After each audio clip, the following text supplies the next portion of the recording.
क्या है topic? General properties of acid. गौर से देखिएगा, आज हम ये टॉपिक जो पढ़ेंगे जनरल प्रॉपर्टीज ऑफ एसिड है। अच्छा, एसिड की ना फिजिकल प्रॉपर्टीज आप लोगों ने पहले भी पढ़ी, गौर से सुनिएगा जरा इधर। एक तो इसका टेस्ट क्या होता है, सॉर टेस्ट, और ये ब्लू लिटमस को रेड कर देता है। इसके अलावा कोरेसिव होते हैं, गुड कंडक्टर ऑफ इलेक्ट्रिसिटी होते हैं, बट इन एक्वस सॉल्यूशन। किसके अंदर? Aqueous solution. अच्छा, केमिकल प्रॉपर्टीज पढ़ेंगे, यानी रिएक्शंस पढ़ते हैं कुछ। जैसे हम रिएक्शन एक एक करके देखते हैं। पहला रिएक्शन इनका है जब एसिड्स रिएक्ट करते हैं विद मेटल्स, मेटल के साथ। अच्छा, पहले तो मैंने एक जर्नल लिखता हूं लाइन कि जब मेटल के साथ रिएक्ट करेंगे ना, तो ये देखो, जैसे ये एक एसिड है आपके पास, ये रिएक्ट करेगा किसके साथ? मेटल के साथ। तो ये बनाएंगे दो चीजें, सॉल्ट प्लस हाइड्रोजन गैस, ये याद है। अब हम एक जेन्युइनली करते हैं। अच्छा, ये जो रिएक्शन पता कौन सी मेटल के साथ हम पढ़ेंगे? जो मॉडरेट रिएक्ट करती है। मॉडरेट का मतलब है जो एक्सप्लोजिव नहीं करती, डिसेंटली कर रही होती है। जैसे मसलन आपके घर में है अगर एल्यूमिनियम, उसके साथ हम देख लेते हैं, या जिंक के साथ देखते हैं। हमारे पास है जी एसिड, कौन सा एसिड था जी? Sulphuric acid, H2SO4 sulphuric acid, ये याद रखिएगा। तो जब हम सल्फ्यूरिक एसिड एक्वस फॉर्म में इसका रिएक्शन करवाते हैं किसके साथ? जिंक मेटल के साथ, Zn। यानी आपने जिंक मेटल को ऐड करना है सल्फ्यूरिक एसिड में, तो एकदम से रिएक्शन होगा फौरन। देखो, जिंक पे चार्ज होगा कौन सा? +2, और इधर हाइड्रोजन पे +1 है, सल्फेट पे -2 है। तो एक जिंक का एटम दो हाइड्रोजन को ना यहाँ एलिमिनेट करता है, निकाल देगा। ठीक है, तो नतीजे में क्या बनेगा? एक सॉल्ट ZnSO4, ठीक हो गया। अगर आप देखें तो इन दोनों का जो ऑक्सीडेशन नंबर भी इक्वल हो गया, प्लस माइनस, यानी sum of the oxidation number equal to 0। तो इसका मतलब फार्मूला आपका ठीक है, ये फार्मूला ठीक है। और साथ में क्या बनी? Hydrogen gas. ये हाइड्रोजन गैस एलिमिनेट हो रही है, यानी इस रिएक्शन में जो गैस खारिज होगी वो कौन सी होगी? Hydrogen gas. ठीक हो गया। अब इसी तरीके से अगर मैं एल्यूमिनियम के साथ करता हूँ ये रिएक्शन, ये आपके पास एल्यूमिनियम है, एल्यूमिनियम सॉलिड मेटल है, रिएक्ट कराते हैं, हम इसका एसिड ले लेते हैं HCl के साथ। अच्छा देखिए, वही हमने बैलेंस इक्वेशन करनी है। हम जानते हैं एल्यूमिनियम का ऑक्सीडेशन नंबर होता है +3, इसका +1 है और इसका -1 है। ठीक हो गया। अब हमने एल्यूमिनियम से हाइड्रोजन को रिप्लेस करना है। अगर हम एक से करें मुमकिन नहीं है, दो से अगर हम करते हैं इसे, ये देखो, दो एल्यूमिनियम हम ले लेते हैं, तो ऐसे में आपको हाइड्रोजन कितने चाहिए? 2 + जो 2 3 are 6, यानी आपकी जो प्लस इस वक्त ऑक्सीडेशन स्टेट नंबर है वो 6 है। तो इसको भी आपने 6 करना है, तो इसके लिए हमने यहाँ नंबर ऑफ मोल कितने ले लिए? 6। ठीक हो गया, 6। तो जो दो एल्यूमिनियम 6 हाइड्रोजन को रिप्लेस करेंगे, तो नतीजे में क्या बनेगा आपके पास? अब जरा देखिए, इसे बैलेंस करके हम ऐसे लिखेंगे, 2Al और क्लोरीन आपके पास 6 है, तो Cl3। ये जी आपके पास हो गया सॉल्ट, और साथ में कौन सी गैस रिलीज होगी? Hydrogen gas. ठीक हो गया। हाइड्रोजन गैस इस रिएक्शन के दौरान रिलीज हो रही है, सॉल्ट बन रहा है। तो एसिड जब भी मेटल के साथ रिएक्ट करते हैं, सॉल्ट और हाइड्रोजन गैस की प्रोडक्शन होगी।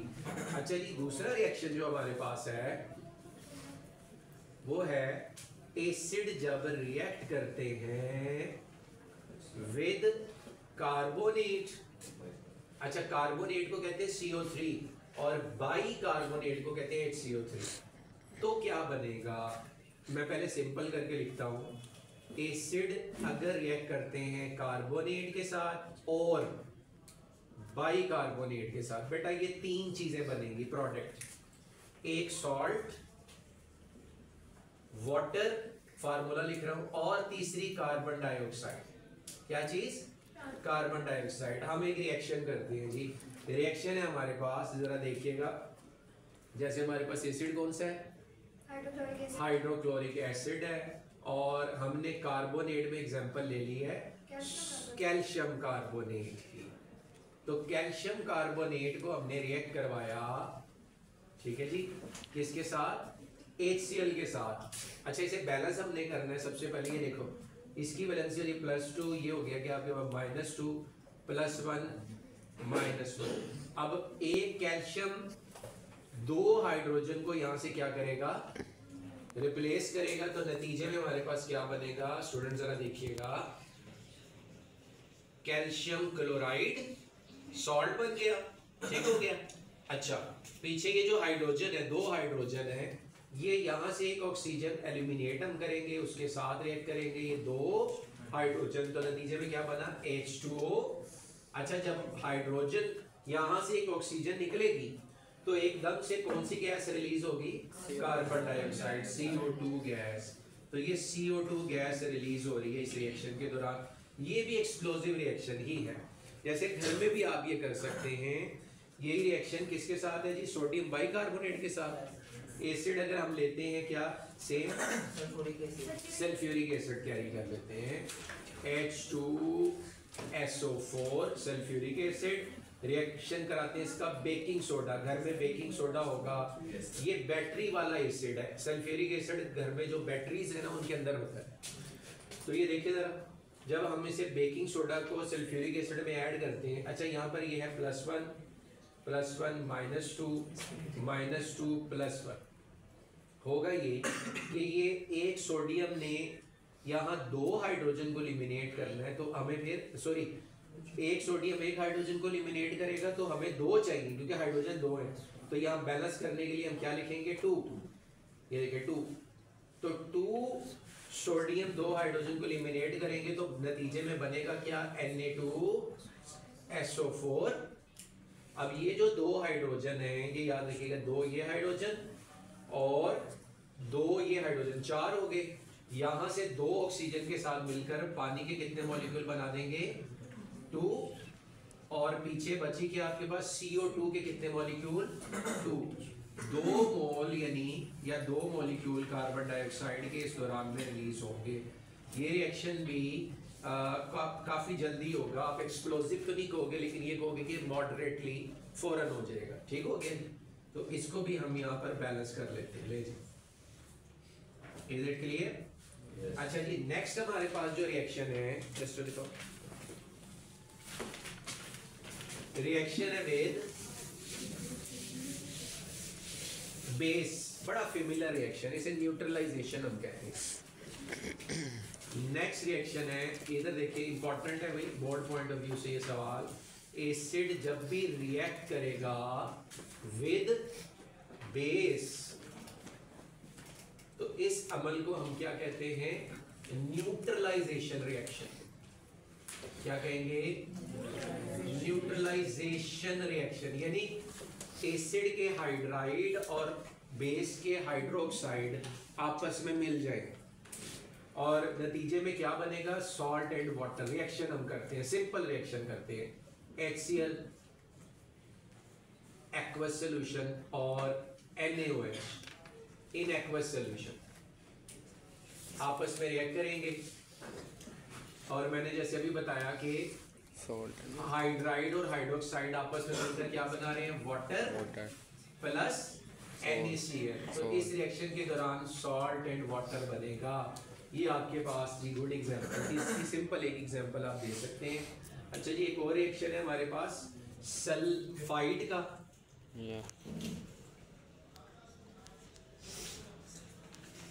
जी, सल्फाइड बाइसल्फाइड। अच्छा जी, एसिड का रिएक्शन है विद सल्फाइड SO3 और बाइसल्फाइड, ठीक है। अच्छा, इस दौरान में बनेगा क्या? जैसे आपने कार्बोनेट में पढ़ा था, तो यहाँ पर सॉल्ट, वाटर और सल्फर डाइऑक्साइड है। सॉल्ट वाटर और सल्फर डाइऑक्साइड बनेगी। यानी यहाँ जो गैस एलिमिनेट होगी ना, निकलेगी, वो मैं बता देता हूँ मेन, वो है सल्फर डाइऑक्साइड। बाकी रिएक्शन वैसे ही, जैसे हमारे पास सल्फाइड है, कौन सा जी, calcium sulphide, CaSO3 plus HCl है। वेरी सिंपल रिएक्शन, जरा देखिएगा। अच्छा जी, जब हम बात करते हैं कैल्शियम सल्फाइड और हाइड्रोक्लोरिक एसिड जब आपस में रिएक्शन करेंगे तो पहले तो इसे बैलेंस करते हैं। बैलेंस करने के लिए हमें ये पता होना चाहिए इसकी वैलेंसी +2 है और हाइड्रोजन की +1 है। तो हाइड्रोजन अगर इसके अल्टरनेट आता है, ये कैल्शियम हाइड्रोजन को रिप्लेस करेगा, तो इसके लिए हमें ये कितने चाहिए मॉलिक्यूल, 2 मोल। यानी 2 हाइड्रोजन आपके यहाँ से निकलेंगे और ये आ जाएंगे इधर कैल्शियम के साथ, तो CaCl2 बन गया। अब ये 2 हाइड्रोजन यहाँ से एक ऑक्सीजन के साथ रिएक्ट करके क्या बना देंगे, पानी।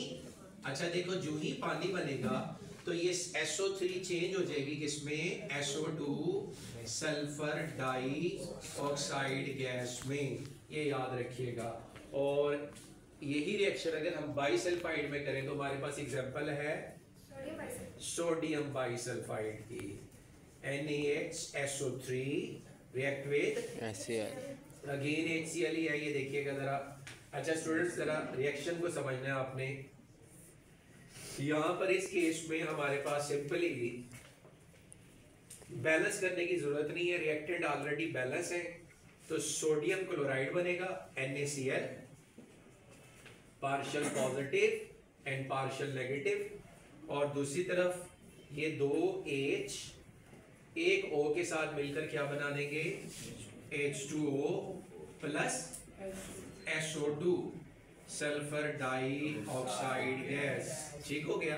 यानी इस रिएक्शन के दौरान भी जो गैस निकलेगी वो है सल्फर डाइऑक्साइड। अच्छा जी, लास्ट हमारे पास है जी हाइड्रोजन सल्फाइड के साथ ये रिएक्शन विद हाइड्रोजन या विद सल्फाइड ओनली आप ले लें। आखिरी है जी रिएक्शन विद, यानी एसिड का रिएक्शन है विद सल्फाइड। ठीक है। अच्छा, वो सल्फाइड में हम पहली एग्जांपल फेरस आयरन सल्फाइड की ले लेते हैं, FeS, ये सॉलिड फॉर्म में है। अच्छा, हम इसका रिएक्शन करवाते हैं विद हाइड्रोजन सल्फाइड। ये तो आपके पास है ना एक रिएक्टेंट, दूसरा क्या है हमारे पास, सल्फ्यूरिक एसिड। एसिड है सल्फ्यूरिक एसिड, H2SO4। इधर देखें,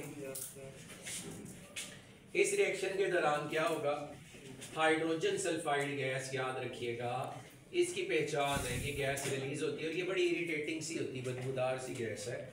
तो होगा क्या, ये जो हाइड्रोजन है ये देखें, ये यहाँ से रिमूव हो जाएंगे और इन्हें कौन रिमूव करेगा, Fe। तो आपको एक सॉल्ट मिलेगा FeSO4 plus hydrogen sulphide H2S, और ये गैस है। अंडरस्टैंड। यानी इस रिएक्शन के दौरान आपको, जब आप किसी सल्फाइड का रिएक्शन एसिड के साथ करवाते हैं तो ऐसे में जो गैस हमें मिलेगी वो हाइड्रोजन सल्फाइड है।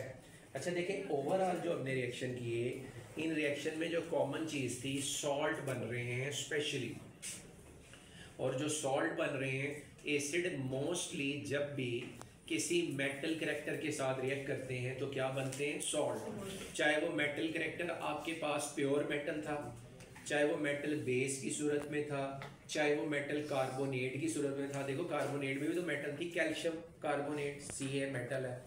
इस केस में भी आपने देखा कि ये एसिड है और ये मेटल सल्फाइड उसके साथ रिएक्ट कर, तो one thing is clearly salt तो बनेगा। और दूसरी चीज क्या थी, गैसेस। कार्बोनेट के केस में कार्बन डाइऑक्साइड, सल्फेट के केस में सल्फर डाइऑक्साइड, और सल्फाइड के केस में हाइड्रोजन सल्फाइड। और अगर एक प्योर मेटल एसिड के साथ रिएक्ट करती है तो हाइड्रोजन गैस निकलेगी। ये आपने पहचान याद रखनी है, ये प्रैक्टिकल्स में बड़ी इंपॉर्टेंट है, ये रिजल्ट्स हैं सारे।